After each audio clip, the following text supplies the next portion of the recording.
আসসালামু আলাইকুম ওয়া রাহমাতুল্লাহি ওয়া বারাকাতুহু।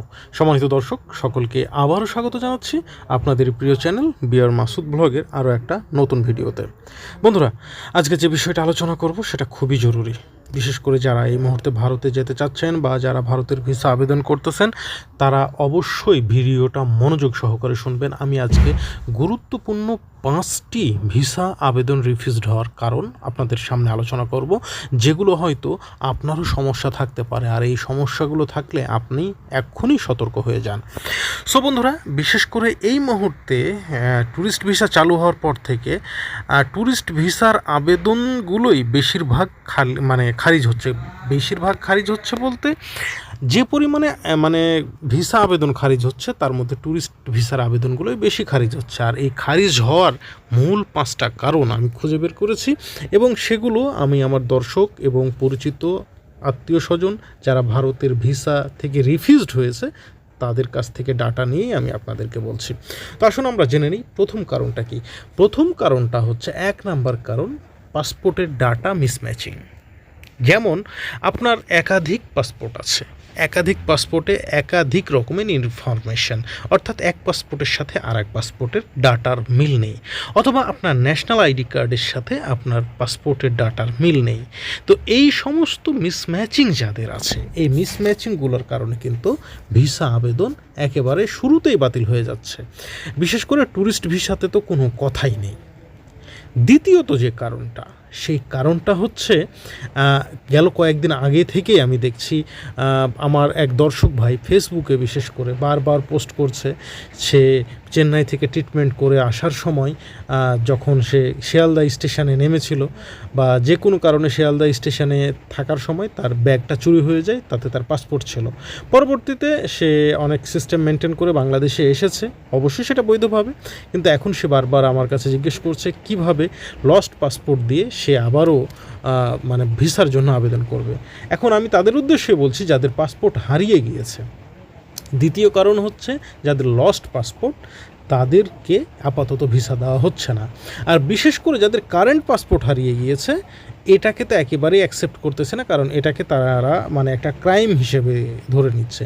হতে পারে কোনো দেশে হয়তো তারা ভ্রমণ করতে গিয়ে এন্ট্রি রিফিউজ হয়েছে বা কোনো একটা অকারেন্স ঘটেছে, আর যার কারণে দেখা যাচ্ছে সেই পাসপোর্টটাকে তারা হারিয়ে গেছে বলে চালিয়ে দেওয়ার চেষ্টা করছে। তো এটা যে খুব বেশি মানুষ এমন করছে তা না, হয়তো বা 2-1 জন করছে, আর এই 2-1 জনের কারণে হাজার হাজার মানুষ কিন্তু সাফারার হচ্ছে। এবারে আসুন আমরা আলোচনা করি 3 নাম্বার কারণটা কি। 3 নাম্বার কারণটা হচ্ছে একেবারে আনকমন, যেটা শুনলে অনেকে চমকে উঠবেন। সেটা হচ্ছে যাদের ফ্রেশ পাসপোর্ট, অর্থাৎ যাদের পাসপোর্টে এর আগে কোনো ভিসা ছিল না। এই ধরনের পাসপোর্টকে সাধারণত ভিসা দেওয়া হচ্ছে না। এখন আপনি প্রশ্ন করতে পারেন, মাসুদ ভাই ফ্রেশ পাসপোর্ট এরা আবার কি দোষ করলো? আসলে ভাই এরা কোনো দোষ করেনি। পরবর্তীতে যখন ভিসা অ্যাভেলেবেল হবে, 2 দেশের সম্পর্ক স্বাভাবিক হয়ে যাবে, তখন হয়তো এটা নিয়ে আর কোনো সমস্যা হবে না। যেহেতু এই মুহূর্তে একটা ক্রাইসিস মোমেন্ট চলছে, যদিও বা আগের থেকে সম্পর্ক ভারতের সাথে আমাদের কিছুটা ভালো হয়েছে, কিন্তু তারপরেও এখনও কিন্তু সেই ডিজায়ার লেভেলে আমরা পৌঁছাতে পারিনি। আর সে কারণেই কিন্তু এই মুহূর্তে ফ্রেশ পাসপোর্টকে ভিসা দানে বিরত থাকছে ভারতীয় হাইকমিশন। তবে 2-1টা মাঝে মাঝে হলেও হতে পারে, বাট এটাকে আপনারা কখনো প্রকৃত উদাহরণ হিসেবে ধরতে পারেন না। এটা গেল 3 নাম্বার। এবারে আসুন জেনে নিই আমরা 4 নাম্বার সমস্যাটা কি। এটা কিন্তু অনেক বড় ধরনের সমস্যা এবং এটা অনেকেই করে থাকে। সেটা হচ্ছে ভিসা রুলস ভায়োলেশন। এই ভিসা রুলস ভায়োলেশন একটা অনেক বড় একটা বিষয়। দেখা যাচ্ছে ভিসা রুলস ভায়োলেশন করছেন, আপনি 90 দিনের বেশি স্টে করছেন, এটা একটা আপনি ভিসা রুলস ভায়োলেশন করছেন।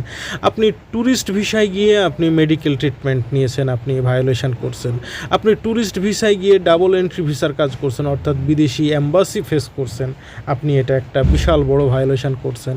আবার দেখা যাচ্ছে আপনি মেডিকেল ভিসায় গিয়ে ট্যুর করছেন, এইটা একটা ভায়োলেশন করছেন। বা আপনি দেখা যাচ্ছে কোনো রেস্ট্রিক্টেড এরিয়াতে গেছেন, এটা এক ধরনের ভায়োলেশন। তো এই ভায়োলেশন যদি কারো থেকে থাকে তাহলে আপনি নিশ্চিত থাকেন এই মুহূর্তে ইন্ডিয়া আপনাকে ভিসা দিবে না। তবে জরুরি ক্ষেত্রে হয়তো বা মেডিকেল ভিসা দিলেও দিতে পারে, তবে আপনাকে আপাতত ভিসা দেওয়ার সম্ভাবনা খুবই কম। আবার এমনও কোনো ঘটনা যদি ঘটে থাকে যে ট্যুরিস্ট ভিসায় গিয়ে বা তীর্থ ভিসায় গিয়ে আপনি ভারতে বিয়ে করেছেন, এই যে বিয়ে করার জন্য যে আপনাকে আলাদাভাবে স্পাউস ভিসা নিতে হবে বা আলাদাভাবে অনুমতি নিতে হবে, এই সমস্ত কাজগুলো আপনি মেনটেন করেননি। সুতরাং এটাও হচ্ছে এক প্রকারের ভিসা রুলসের ভায়োলেশন। সো আপনার যদি এইরকম কোনো ঘটনা থাকে তাহলে অবশ্যই আপনি সেটা এড়িয়ে চলবেন। আর এই মুহূর্তে যারা বিয়ে শাদির প্রসঙ্গে যাচ্ছেন তাদেরকে বলবো, বিয়ের করার জন্য ভারতে না গিয়ে বরং আপনি যাকে বিয়ে করবেন তাকে বাংলাদেশে নিয়ে আসুন, বাংলাদেশে নিয়ে এসেই বিয়েটা করুন, এরপরে আপনি স্পাউস ভিসা নিয়ে ভারতে যান।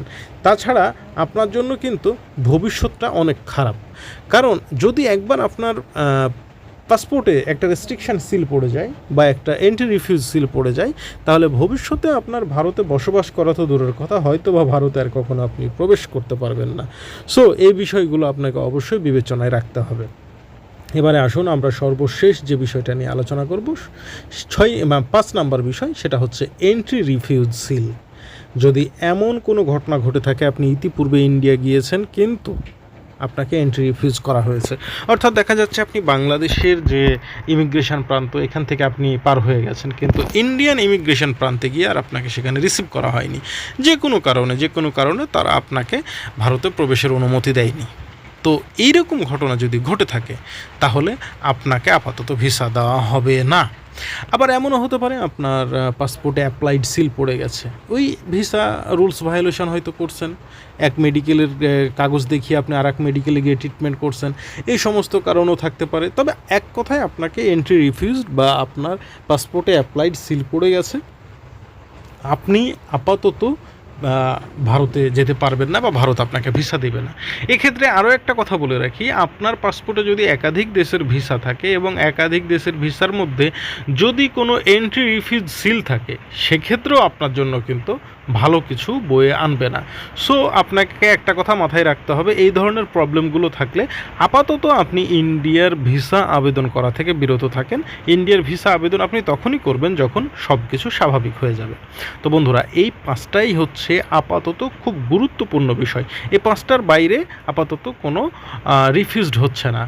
আর আরও একটা ভালো খবর আমাদের জন্য এটাই যে এই মুহূর্তে কিন্তু বেনাপোল বর্ডারে বহু যাত্রী যাতায়াত করছে, তবে রিফিউজডের পরিমাণ তেমন একটা নেই, খুব কম। আর রিফিউজ যারা হচ্ছে অনেকেই কিন্তু দেখা যাচ্ছে বেশি কথা বলার কারণে বা মিস ইনফরমেশন দেওয়ার কারণে হচ্ছে, তবে এটার পরিমাণ খুবই কম। এবং ভারতের কলকাতাতে বিশেষ করে বাংলাদেশিদেরকে নিয়ে এর আগে যে ধরনের সোশ্যাল মিডিয়াতে বিভিন্ন রকম অকথা কুকথা রটানো হয়েছিল, সেগুলো অধিকাংশই হচ্ছে মিথ্যা, এটা কিন্তু প্রমাণিত। সো আপনারা নির্ভয়ে কলকাতা ট্যুর করতে পারেন।